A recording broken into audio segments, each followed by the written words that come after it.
Welcome to Global Strangeness.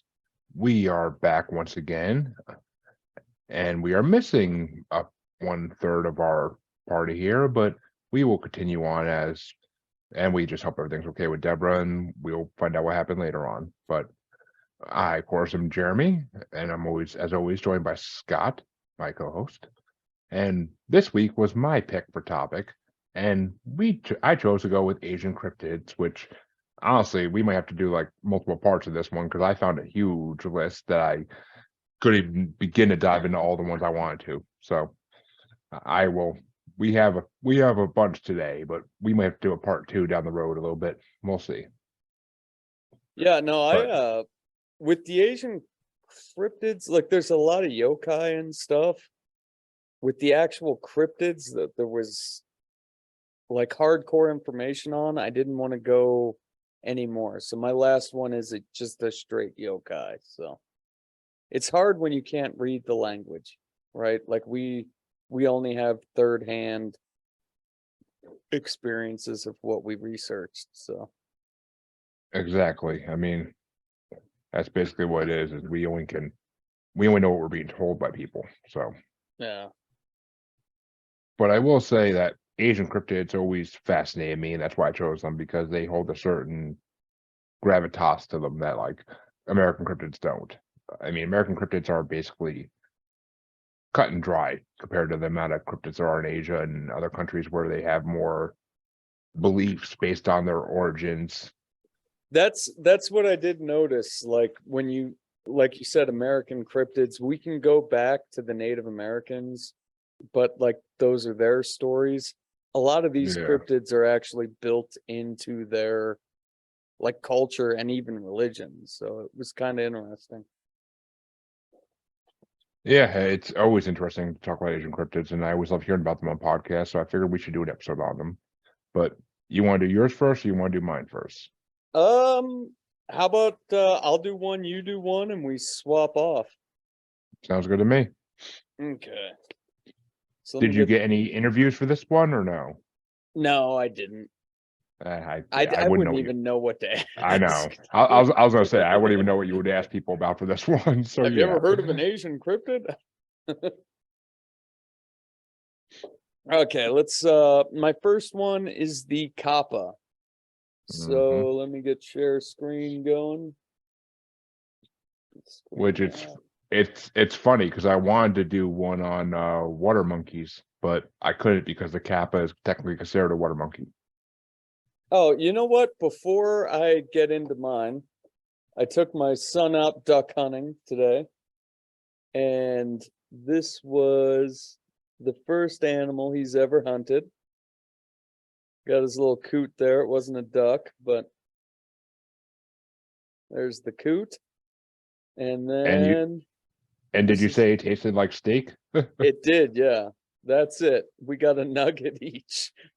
Oh, God. So, it tasted really good, just like steak. But yeah, let's get back into the Kappa here. Okay. So this is the Kappa. I don't even know if I'm gonna read my notes here. So this dude is a bipedal human, and he lives in rivers and ponds in Japan. He's part of the yokai, so he is like sort of a Japanese folklore creature. And then if you look here on the top of his head, he's got this, which is called his Sara.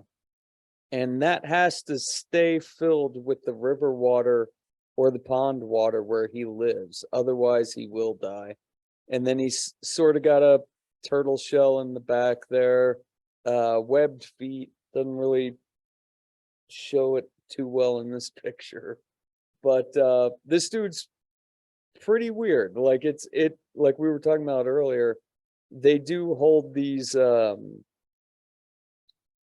this is like actually in Buddhist religion, so they have statues of this dude all over these Buddhist temples all over Japan.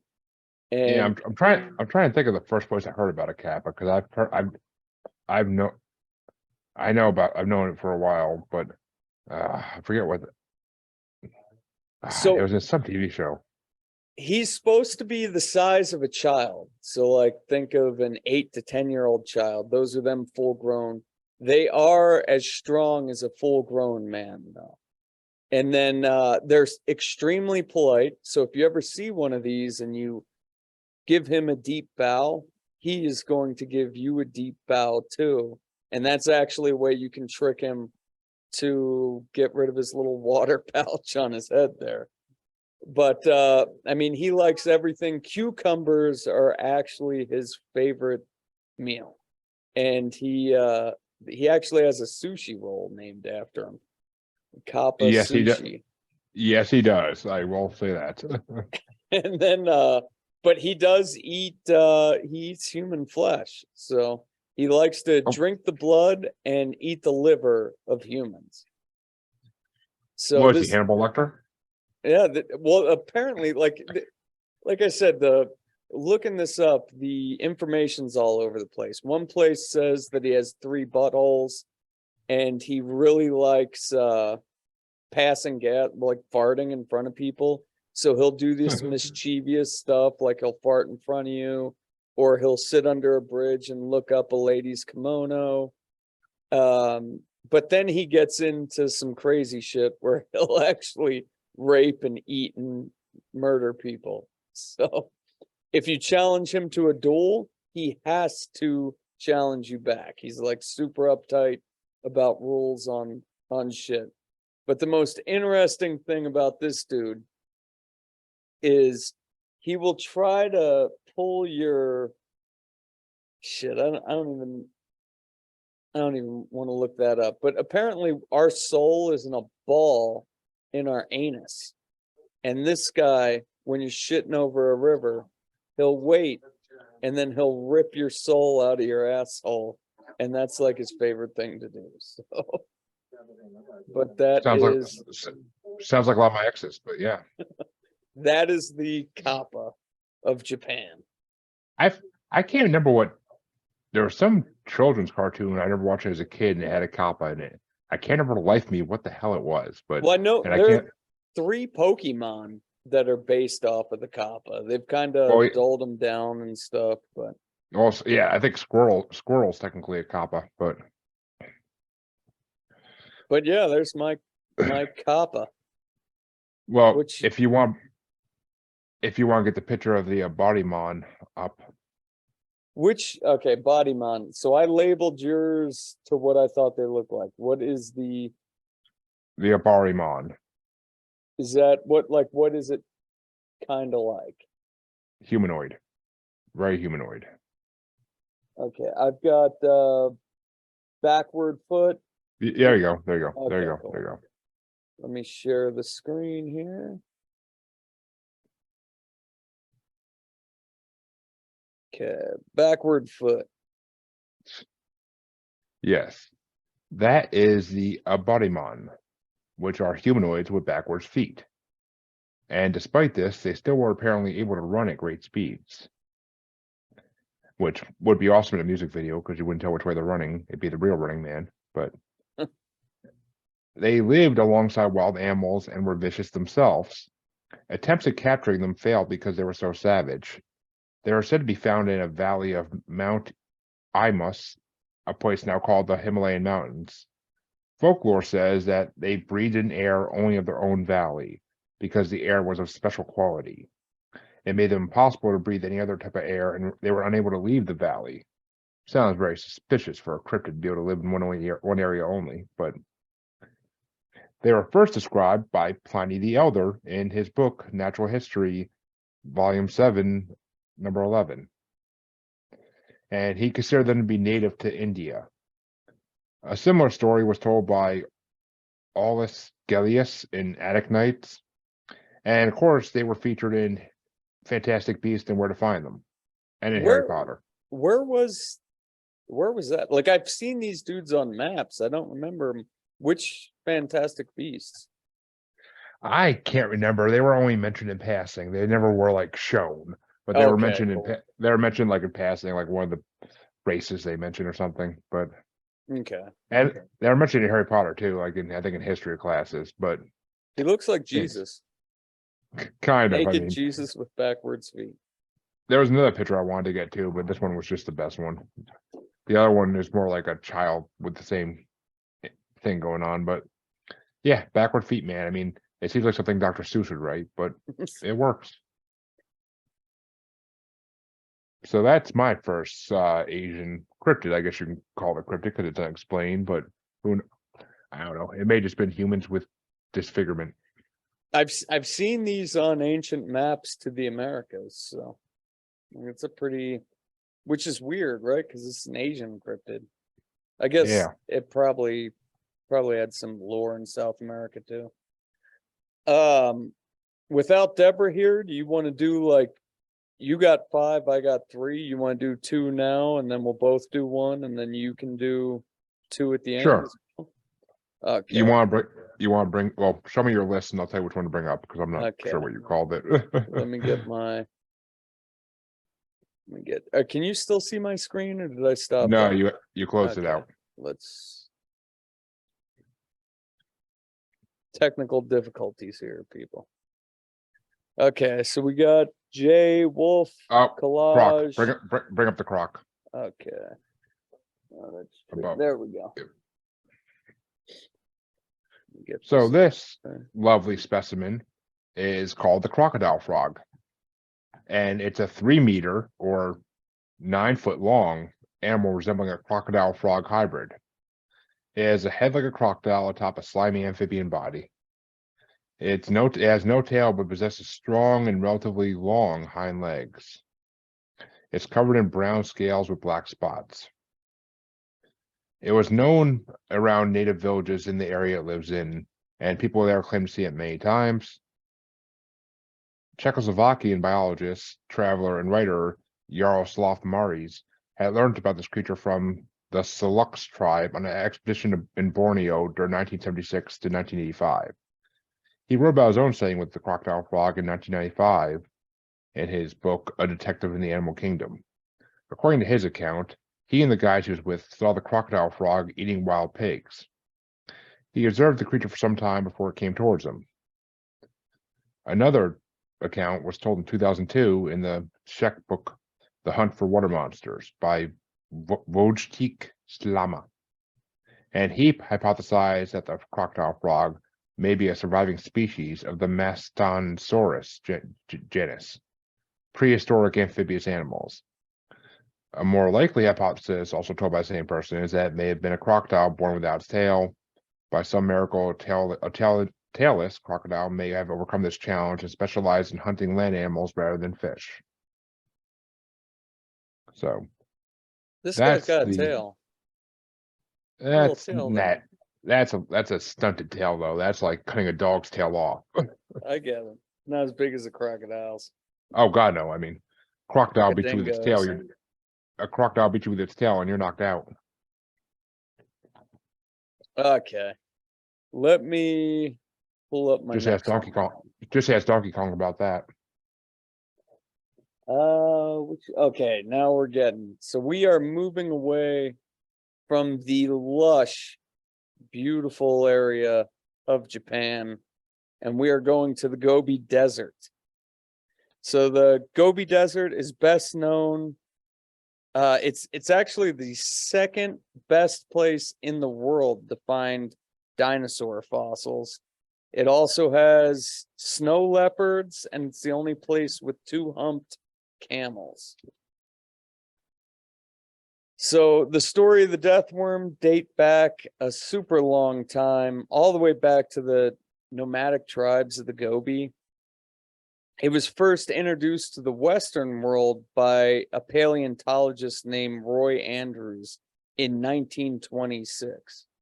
So this dude wrote about the Gobi, or not the Gobi, the Mongolian death worm in his book, On the Trail of Ancient Man. And this whole book is more about him interviewing. He never actually claimed to have seen the monster worm thing, but he believed everybody who told him about the worm. So The creature is said to have a dark red color and resemble the look of an intestine. So that's kind of what this is like here. It's got the circular mouth like the Tremors worm with teeth coming out of it. And the creature moves under the sand, just like the Tremors worm. And it's estimated to be 2 to 7 feet long. So it's smaller than the Tremors worm. But what it doesn't have in size, it makes up with its super cool powers here. So it'll pop half of its body up like this is shown, and then it'll fill itself with air and then explode a venom that will actually supposedly it'll kill cattle, horses, camels, people, like directly on sight once that venom gets on you.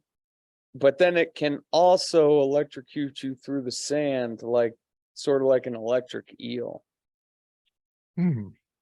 So yeah, when Andrews wrote that book in 1926, there were a ton of people who went out and actually tried to search for this worm.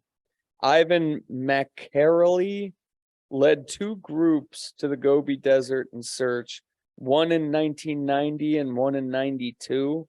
Both times they went, they brought this machine that they actually made off. Have you ever seen the old movie Dune? I don't know if it's in the new movie. Yes, I think I've seen most of it. I had to cut out halfway through for some reason. I had to leave or something, but I've seen most of it. Well, I guess in the movie Dune, they made this machine that would just sort of like, vibrate the sand so they could try to get these crazy worms up. They made that same machine to try to find this thing. They went out twice and they left empty-handed both times.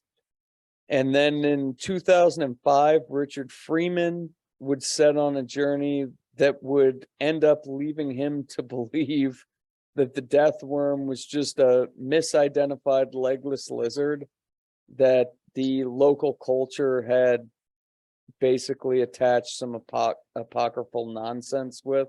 So some, outdated religious stories to this worm. And then in 2009, TV3 News from New Zealand sent out David Ferrier to interview the locals and search for the creature. And then they wouldn't return with any proof either. So people are still out there looking. It might be a real thing. Might be a real thing. Kind of reminds me of the Sarlacc from Star Wars. Well, you got electric eels in the ocean, and then you have spitting vipers. Yeah, so like, I mean, it might, maybe this thing's for real. And I should, if it wasn't winter and cold as hell here, I would have worn it, but I have a Mongolian deathworm tank top. Okay, so you're a believer. I'm just a subscriber to Cryptic Rate, and I also wanted to kind of paint an arrow on it going down, but I always like the idea of like you see it in movies and stuff, like just worms swimming through the sand, and then like sand ships and shit, just like pirates out in the desert. I grew up in the desert, so it's like a fantasy for me. I really like this guy. And I know Mongolia is not technically Asia anymore, but the Gobi Desert connects to Asia as well. So yep, it counts. There we go. It was on my list of Asian cryptids, so cool. And not exactly what I would have brought forward, but I was happy you did because it should get mentioned, I believe, 100%. So let's see what the next one you have is, because the next one I have is going to be a longer one. Okay, so we already did your croc and your backwards foot. I've got wolf, collage, and monkey. I'm guessing that's a Bigfoot type creature. It's a Courage, I believe, is this one. Okay, let me share that screen again. Boop. Collage, which I'm sure I spelt wrong. Yes. Is that the one? Cool. That's the one. Actually, is that the one? Might be, not be, might not be. Okay, yeah, that's the one. That's the one. So this is the Magog or the Gog, Gog or Magog, which, funny enough, is the name of a super god in DC Universe. But Which one is it? Are we talking about this guy right here? I believe so. Okay, cool. But the MA at the beginning of Magog may indicate a land or may mean from, so that the Magog means of the land of Gog or from Gog. And I'm saying GOG, not GOD, people. Gog may originate as the Hebrew version of the name of Gyges of Lydia, who made his kingdom a great power in the early 7th century BC, but it's not a universally accepted explanation. A different theory is that the Magog may be a reference to Babylon by turning BBL, Babylon in Hebrew script, into MGG, Magog. But like others, this account has also had problems. There are mentions of this creature in the Bible and the Quran. It's mentioned in the Quran in the 18th chapter and then second in the 21st chapter. In Surat al-Kahf, the cave of the Quran, a pious warrior king called these names are going to kill me, Dul Karnan, whom Allah gave power journeys to the place between the east and the west. On his journey to the west, he comes across people who live near murky water, identified as the modern-day Black Sea. He then decrees to punish those who are found to have done acts of dhulm, or injustice and oppression, and reward those who have faith and do good deeds. He then sets out to the direction of the east until he comes upon people who live a primitive way of life, so he leaves them undisturbed. On his third journey towards the north, identified as the Caucasus Mountains, how do I pronounce that? He meets a people who scarcely understand a word he says. They seek his help by building a barrier that separates them from the people of Gog and Magog, who do great mischief on earth and live across the mountain. He agrees to build it for them and warns them that when the time comes, when the last age commences, Allah will make it to dust and the people of Gog and Magog will breach through the barrier.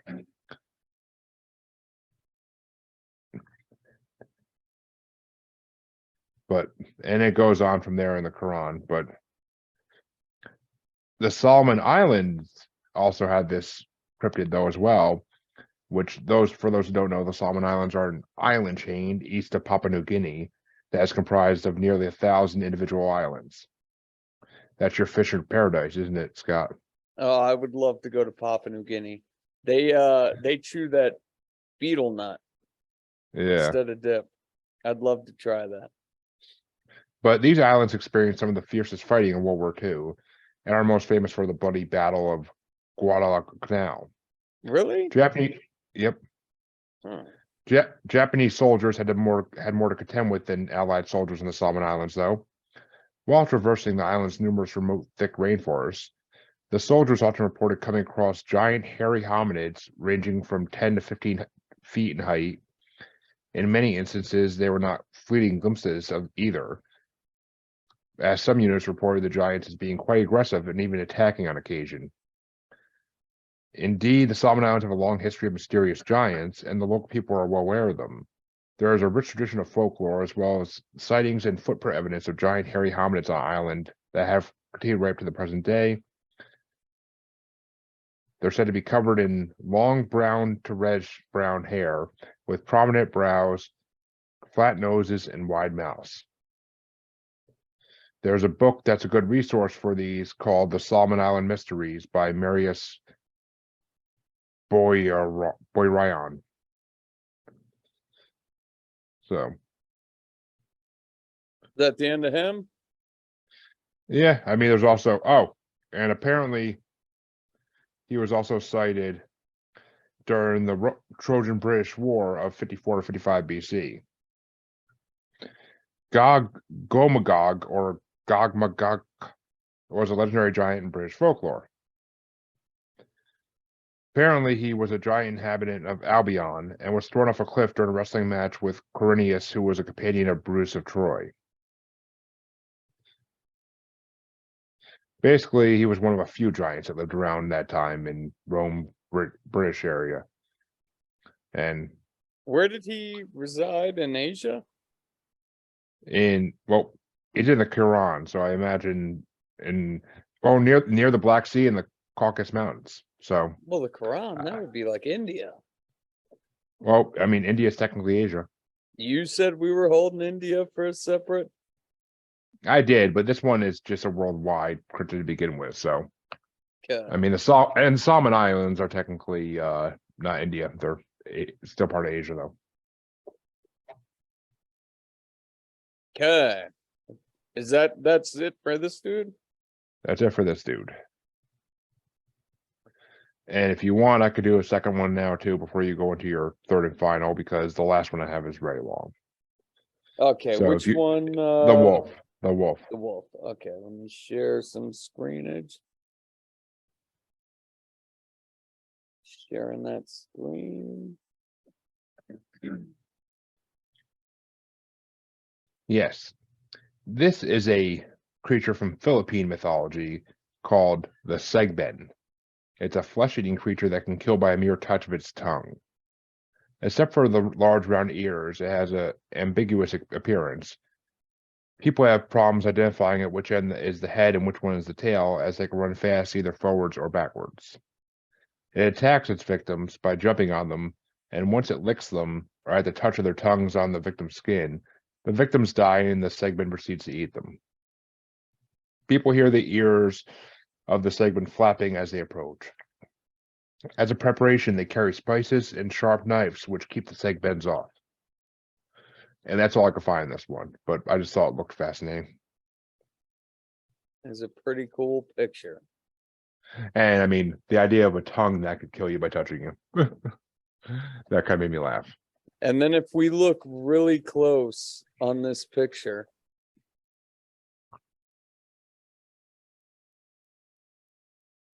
we know no human has ever been here. Just saying. I knew it was going there. I knew it was going there, man. Okay, my last one. It's not a cryptid. It's a yokai, so it is a Asian legend. I thought Debra was going to be here. I looked at, there were a couple lake monsters that I really wanted to do. There just wasn't a lot of info on them. Like, Yeah, that's why I did 5, because the info on some of them was lacking. the info on a lot of them were lacking. I thought you were going to do all the Asian, like the Yeti, the fucking rock. No, I thought you were Bigfoot all the way through this. Oh, you didn't get to my we didn't get to my final one yet, so Yeah, no, I mean, there's like 6 Bigfoots in Asia. I should have done one of them, but we're doing a Yeah. yokai. So it's been around since the 30s. It is a legend. Let me get here. And the yokai were the first anime. Yes. So, I mean, that's kind of interesting. What am I doing? Let's share some screenage. Well, here, let me start it off. So, the next one I'm doing is the Aka Manto. Have you ever heard of this one? If I saw the spelling, maybe, but not by that pronunciation. AKA MANTO. I've heard of them. I never actually looked into them though. So this dates back to schoolyards of the 1930s. Oh And boy. this spirit, he wears a red cloak and a mask and will ask you only one question when he ends up meeting you. Dun, dun, dun. Okay, where is he here? Big lead up. Big lead up. Okay, do you know what this is now? That dress on Facebook that no one can figure out the color of? Somewhat related to the Kappa's last information I gave you. So, sort of like Bloody Mary in America, this dude, Aka Manto, is seen in the bathroom, but he doesn't need to be summoned. So the legend goes, if you ever find yourself alone in a public restroom, doesn't have to be a school restroom, can be at Walmart. If you're the last person in that fucking restroom and you're in the stall farthest from the door, you might see this dude. He will ask you one question: red paper or blue paper? So if you tell him red paper, he's going to slit your throat, leaving your clothing, the toilet paper, everything in there covered in red. Ooh. But if you say blue, he's going to grab you by the throat and he's going to suffocate you until you're dead on the floor with a blue face. So if you tell... there's no escaping it, huh? There's no escaping it. We're getting there. If you tell him that you want another color of paper, he is going to reach up through the toilet and drag your ass through the sewer system into hell. So, I mean, you can do red or blue and you might die and go to heaven. Otherwise, he's dragging your soul straight to hell through a toilet. The only people who have managed to escape are people who claimed that they would prefer no paper at all. So the only way to find out if that's right, if you ever see this scary fucker here, is try to tell me you have no paper and you don't want any paper. Sure. And see if he lets you live. There have been a couple of sightings of people, or a couple of people who say they've ran away from this guy, but you're better off telling him, like, hey dude, we're in a public bathroom, you're in my stall, I don't want any paper from you, I'm sorry, I don't need red or blue, just let me finish up here. And then let us know how that works. Yeah, so okay, we got a bathroom creeper, one.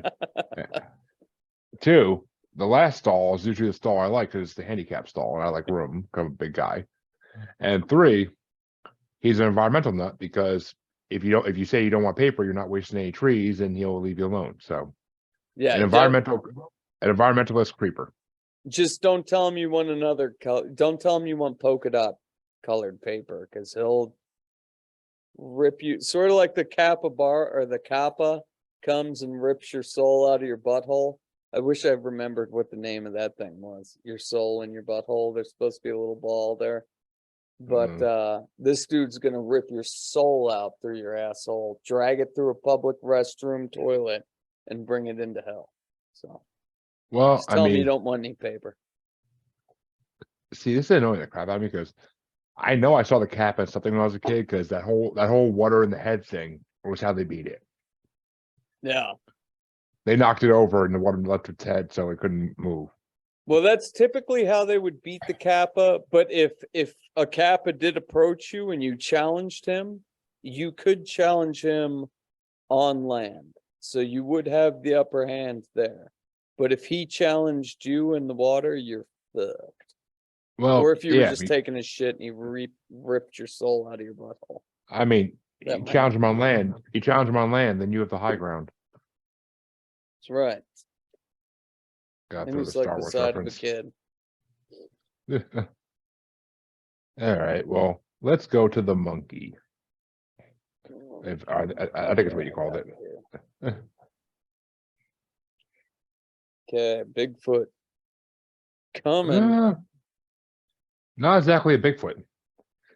This is the orang pendek, also known as the Yuhang pendek, and several other similar translations. It's a bipedal ape living in the jungles on the island of Sumatra. With hair like Fabio. It's commonly between 3 to 5 feet, and its fur is short and typically gray or black, but sometimes reddish or honey colored. The name orang pendek translates to short person in Indonesian. It is said to be around 3 to 6 foot and is a red-brown color. It walks upright on both legs and is omnivorous, which is common with all primates. Unlike most primates, though, it is reported to spend almost all of its time on the ground, which is close to gorillas and other Bigfoot-like cryptids. It's said by the Carency villagers to possess marvelous strength, enough so to uproot small trees and break rattan vines. They are said to often raid fields for the crops, especially potatoes and fruits. Natives of the island claim the creature has a taste for the Asian durian fruit. Early reports of hairy men came from John of Marignoli from 1338 to 1353 when he visited the kingdom of Sabah, presumably Java or Sumatra, which he said he seldom caught sight of them, but they would hide into the forest when perceived someone is coming. They do a great deal of work, he said, sowing and reaping corn and other things, and when traders go to them, as I have myself witnessed, they put out what they have to sell in the middle of the path and run and hide. Then the purchasers go forward and deposit the price and take what has been set down. However, this description may also refer to another humanoid, but more human-like cryptid from Indonesia, like the sea whale. They are also sometimes called real hobbits. Both locals and Western villagers have supposedly seen this creature. Some early Dutch colonists have even reported sightings. Some people say that the explanation would be a misidentification of an orangutan, a hominid or hobbit-like creature, or just another undiscovered ape. With Sumatra being so densely populated with primates, the possibility that an upright gibbon was mistaken for a orang pendek is a very good one, although the gibbon's simian gait would most likely throw off a human-like appearance. The UK-based Center for Fortean Zoology has taken 5 expeditions to Sumatra in search of the orang pendek. They have found hair and tracks, heard vocalizations, and in 2009 had a sighting. The shape of the animal's footprints and recent hair analysis by Copenhagen University suggests that the orang pendek is a new species of upright ground-dwelling ape. Which, yes, the orang pendek is now one of 8 species of short Bigfoots, basically, that have been found in Asia. And the orang pendek is the only one that has been proven. This is the one that we found the fossil for. This is supposed to be the Hobbit person, right? No, that's a different creature altogether. What is that one called? Off the top of my head, I couldn't freaking tell you. But yeah, I don't. But the orang pendek has been discovered as it's just an undiscovered primate like Bigfoot, but people are willing to give it more leeway because it's short like a regular primate. It's not supposed to be 7, 8, 9 feet tall like a Bigfoot. So, but it's got Fabio locks. So, oh, I mean, this was an artist rendition. Maybe the artist's just into monkeys a little bit. I don't know, but I mean, but it has been proven. I've seen documentaries where they went on expeditions to find it. Fabio locks. And that's why they think the Yeti. They think the Yeti now is orang pendek, or it could be 3 or 4 other species of similar primates that were just always misidentified and all called Yetis. So, man, I wish hobbits were real. They were, according to everything I always heard, but not. Yeah, they were, but maybe they can hide from us. I mean, I don't know. I've seen some. There's some small people out there that technically classify as hobbits. So, yeah. I mean, my wife's only like a half foot away. Well, Debra would have been here. She's true. She's only 5 foot at tall that too. level. So yeah, but there's Frodo Baggins out there, maybe, who knows, or Bilbo. But I just watched I watched an interview of Tolkien. It's pretty interesting. Yeah, Tolkien was a fascinating individual, definitely. Fascinating fella. So I guess, this episode's gonna be 20 minutes short, maybe, but well, what why don't we next week? I believe next week was your pick, and we could also talk about what we plan on doing for the next couple weeks for the season. Okay, so we are doing some Christmas episodes. Next week, well, Tuesday. I guess Tuesday that's when I said, right? Yes, with the Pixelated animated or Paranormal. pixelated, yeah. So Yeah. we're going to do a Christmas episode with Pixelated Paranormal. We're looking for some other people to do some episodes with, but we're gonna release 2 episodes a week, so it'll be pretty cool. Jeremy's got to find the next one. I got a short story going.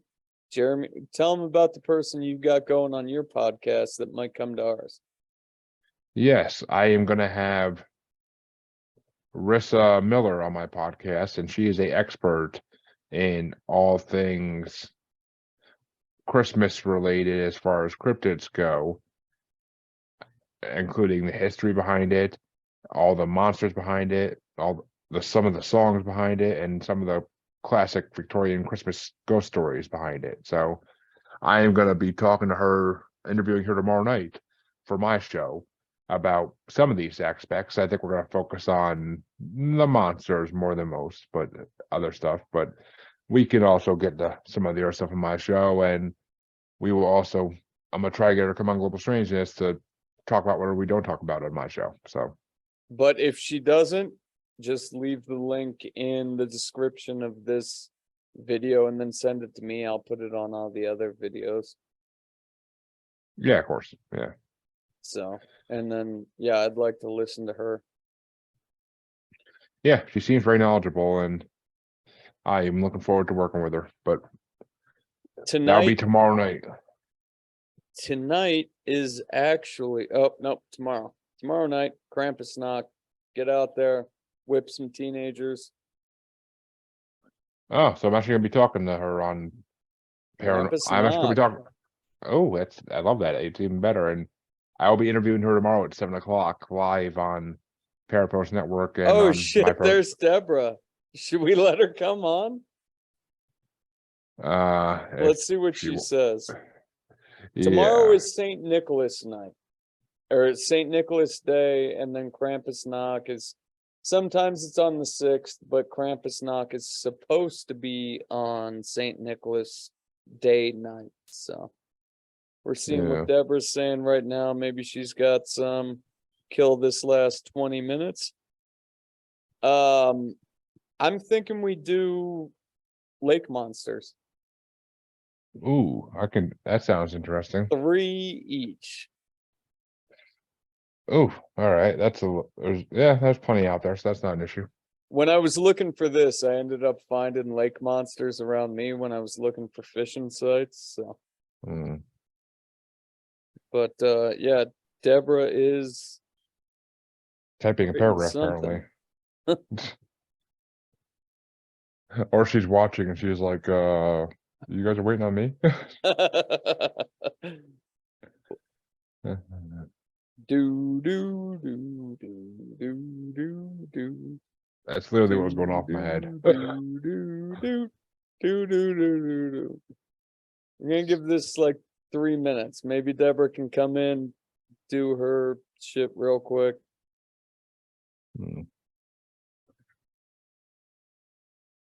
So what do you got going on this week other than your podcast?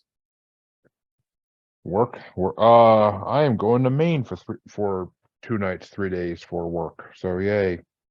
Where are you staying? Got a hotel in Bangor. Is there anything cool over there? Not really. I mean, the International Cryptozoology Museum is in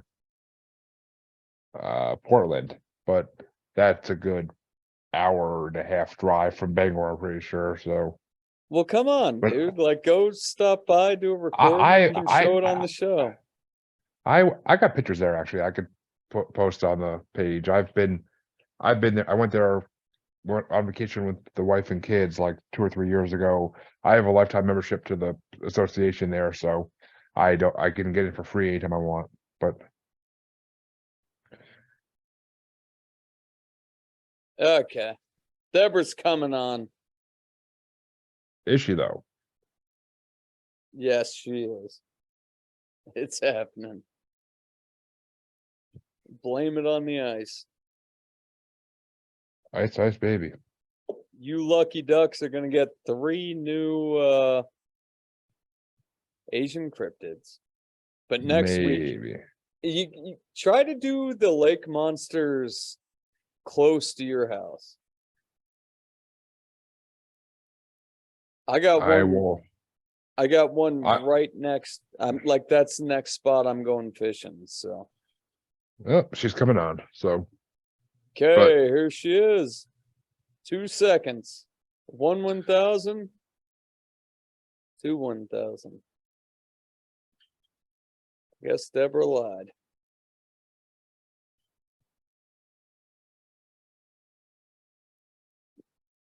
Do you want to leave the link to the cryptid bracket you did? That was pretty fun. yeah, it's not gonna come out till Christmas, but What did you send me today? I thought you sent me the cryptid. I said out. No, I copied a clip of it and I made a Facebook reel out of it. But Okay, we'll I- throw that in the description. It's a lot of fun.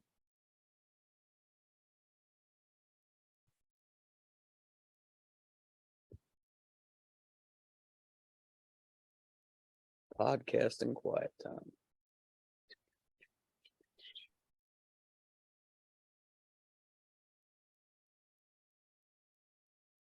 Let me get you guys some music while we wait for Debra. Did you listen to that Christmas album I showed you, Jeremy? I did not. No. Okay. Well, you are about to hear my favorite song out of that album.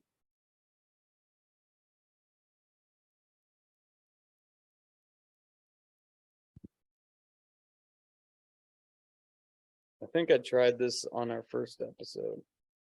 Where the fuck is this not playing?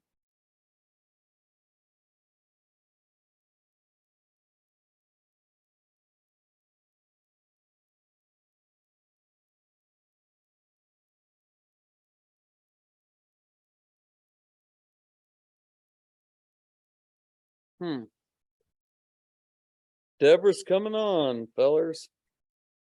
Supposedly. It's been way more than 2 seconds. The fuck, dude? Why is this not?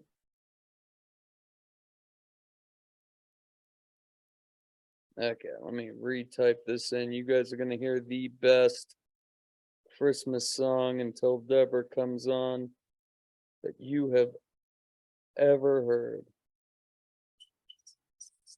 Can you hear this?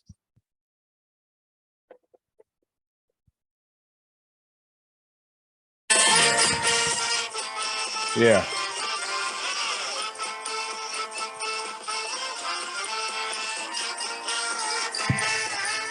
I do not mean to offend the church or you. All I'm trying to do is comprehend the truth. Oh, Jesus was a vagabond and Jesus was a Jew. Jesus looked a lot like the man that begs the bread from you. Waiting for Debra. She's coming on.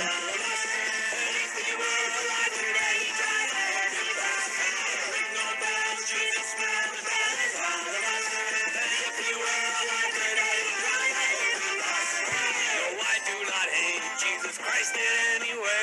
In fact, if he were here today, he'd be a lot like Christmas me. episode. Dirty with their feet, helping those who need to eat.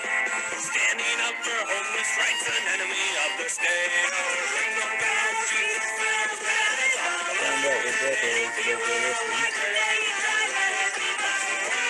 the bells, Jesus bells, bells on the And if you were alive today, you'd rather Oh, I heard singing coming in.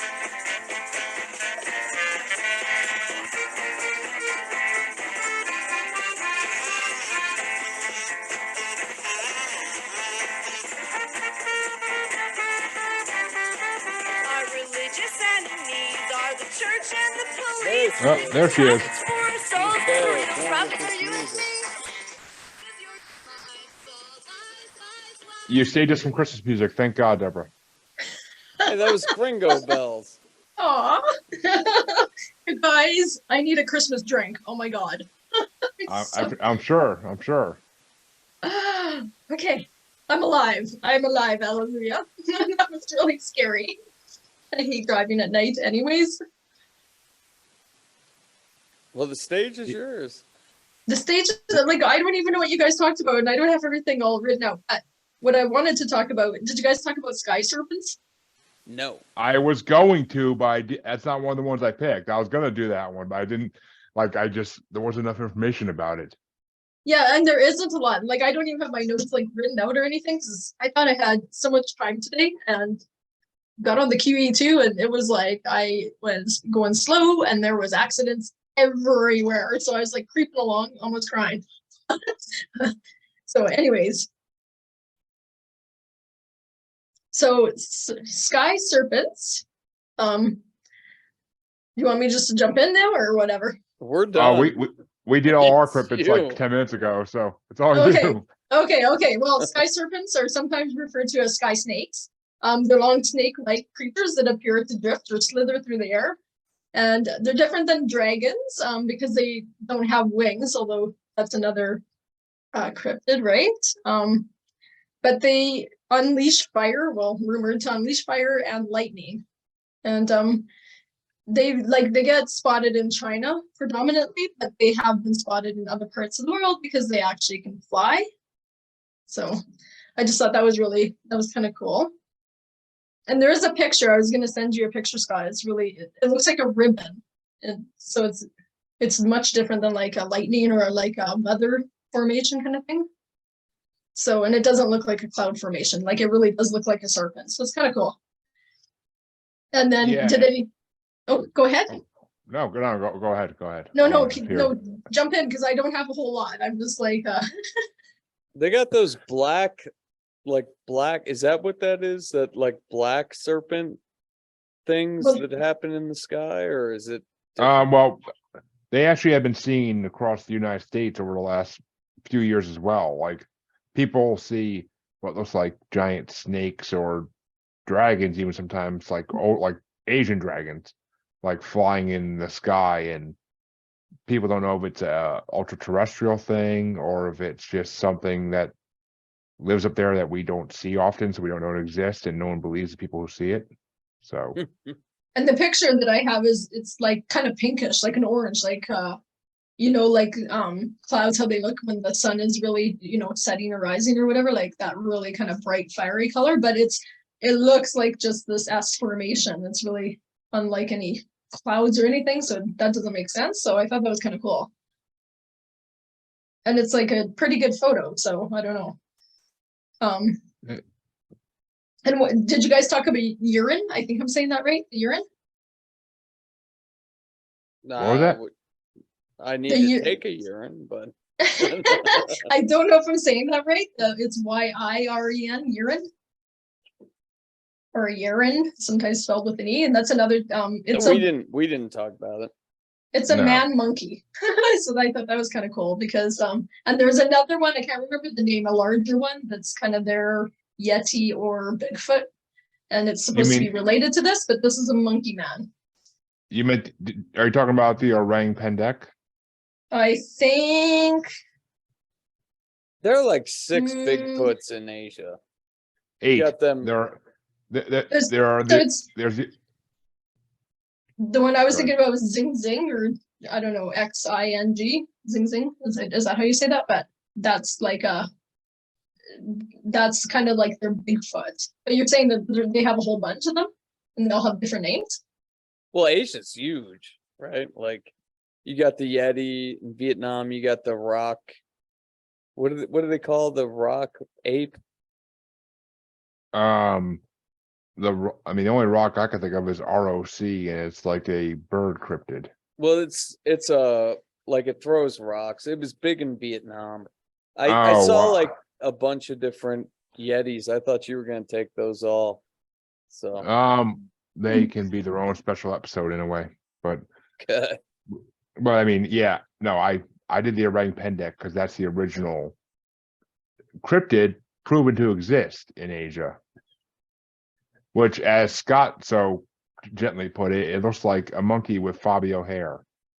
It does look like a monkey with Fabio hair. So he's like the handsome devil of all of them. Yeah, buddy, he's got some flowing locks. Well, this one is supposed to be in the Himalayan mountains, and he's compared to the North American Bigfoot, but he resembles an orangutan, I guess. But yeah, I don't know. And this urine thing is just kind of it's a monkey man, so it's half monkey, half man, but it lives up in the tree, like not like a Bigfoot. It's monkey sized. Well, I mean, like we were talking about last night in the cryptid bracket, Scott, maybe this orang pendek is the Bigfoot she was writing about in those erotica books. Those are your books, my Oh my friend. god. Yeah, you missed a fun time last night, Debra. It There's was a clip. fun. There's a clip Next time. online. There's a clip online for the funniest part. So Okay, I'll have to check it out. That's- That's too bad, yeah. I confused you with the gnome books, and that's the pixelated paranormal people. They talk about your gnome erotica. oh no, stuff. So you guys can compare gnome and Bigfoot erotica. I've read Oh, some that's gnome erotica hilarious. as well. You there's guys are a- gonna get along like peas and carrots. Oh, let me tell you. There's erotica for every cryptid. There, I out was there, gonna trust me. say there's someone for everyone to love, right? Like, there's no... Oh Well, I my want to goodness. see some Mongolian death worm erotica. That's I mean, like I told you, I got a Mongolian deathworm tank top, but I mean, I go to pool parties with it, and I always want to put like a Velcro arrow facing down, like underneath it. But you know, just Oh for my shits, God. I'm with just for shits and stupid. giggles. But I'm with stupid. yeah, every time I wear it, people are like, "What's a Mongolian deathworm?" I'm like, "It's what they made Tremors about."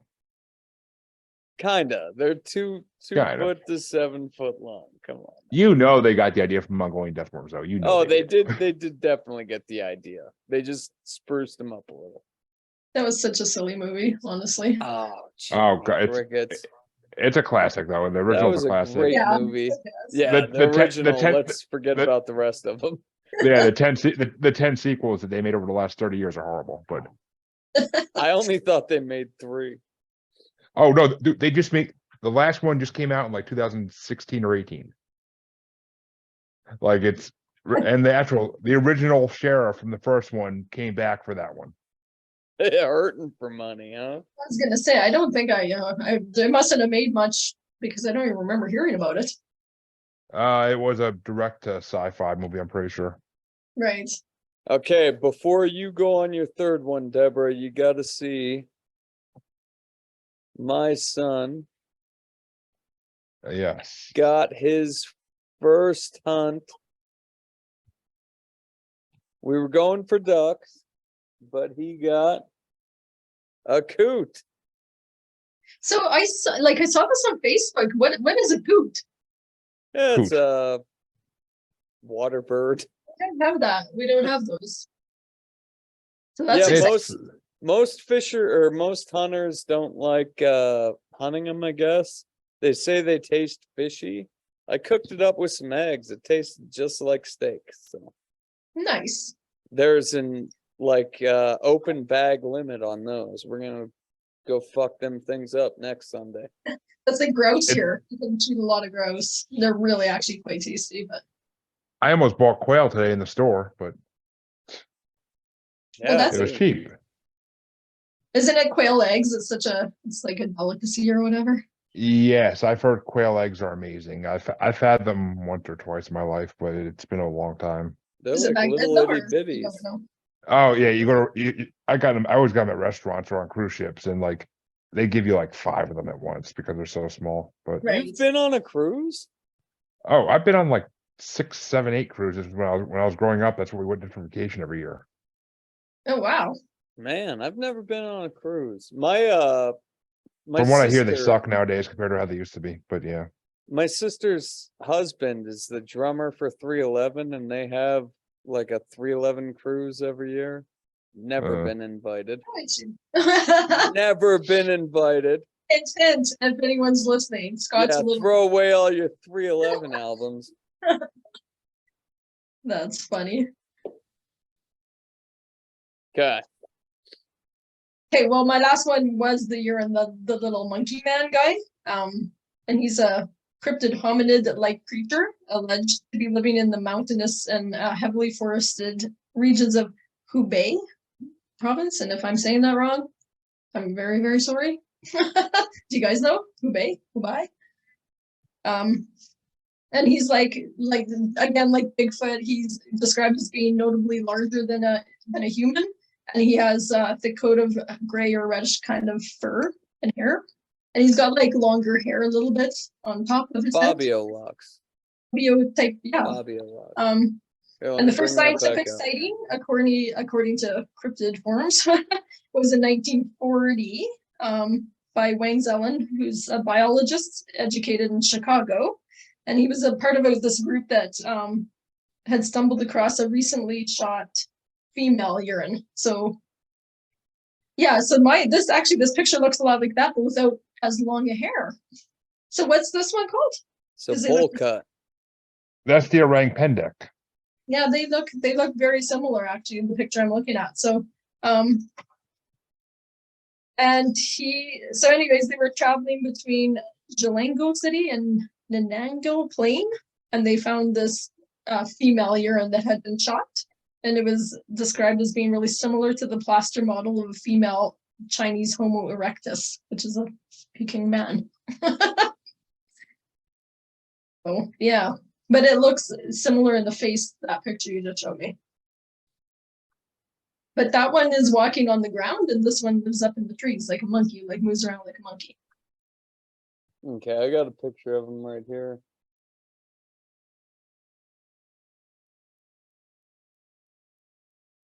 Is that him? Yeah, Yeah, that, that's him. That's exactly the picture. You guys. Oh dear. So what was his name again? The urine. It's this guy? Fabio. Fun. Funny.